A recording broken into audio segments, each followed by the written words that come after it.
Yan, tatago kami sa butas mo. Takot kami dyan kasi may ahas daw. Pangit ng kwarto. Di ba dati open yung pintuan na yan? Oo, open siya. Kusina dito banda. Oo, Tapos ito. mga... Ito yung cottage ko dati. Yan? Ito, cottage ito eh. Ito yung cottage ko dati. Magkano lang pala tayo? May tabi po. Ay, sarado na. Wala na. Ayun, cottage yan yung ano. G.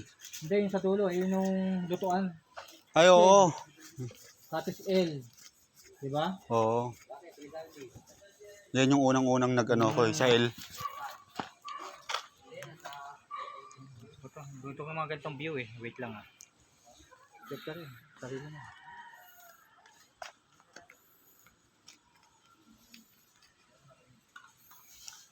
Cottage F.